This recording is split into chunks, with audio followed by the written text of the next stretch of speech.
Assalamualaikum warahmatullahi wabarakatuh. Apa kabar rekan-rekan semua? Semoga dalam keadaan sehat dan semangat, serta selalu dirahmati Tuhan Yang Maha Esa.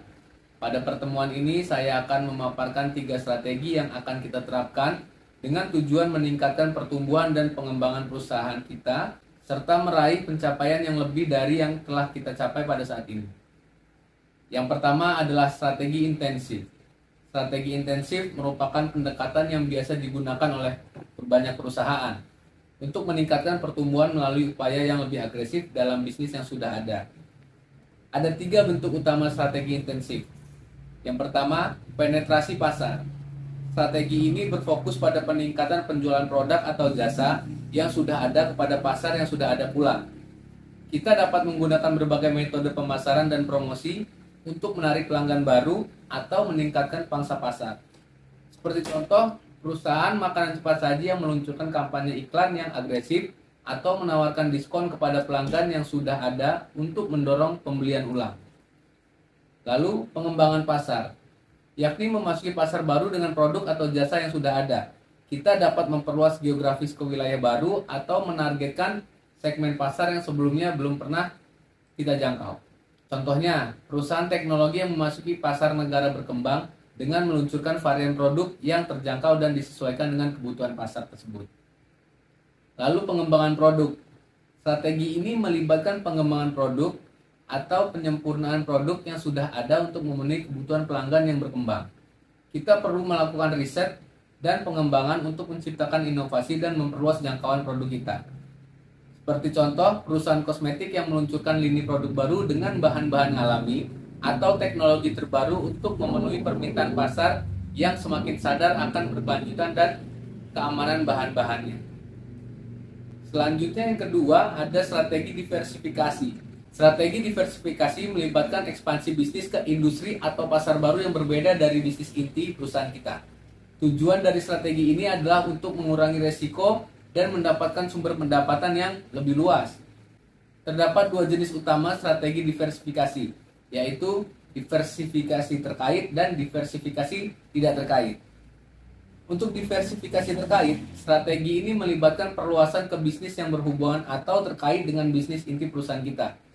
Diversifikasi terkait memungkinkan perusahaan untuk memanfaatkan keahlian dan sumber daya yang sudah kita miliki, serta mengurangi resiko melalui sinergi antar bisnis.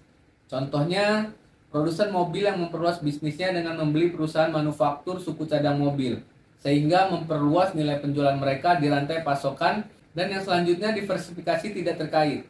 Strategi ini melibatkan perluasan ke bisnis yang tidak berhubungan dengan bisnis inti perusahaan.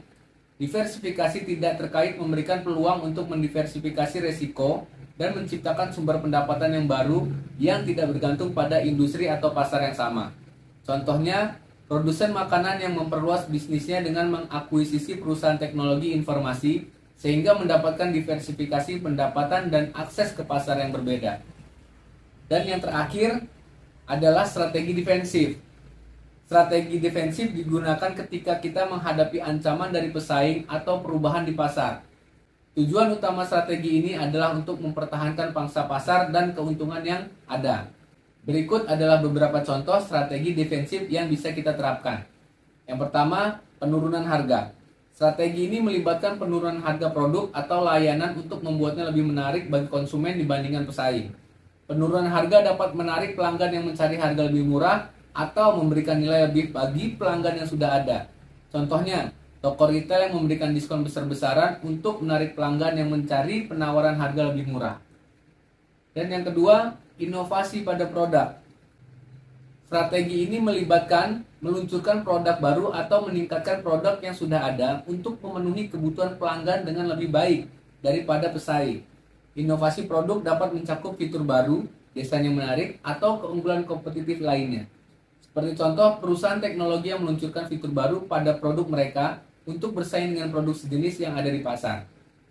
Yang ketiga, aliansi strategis.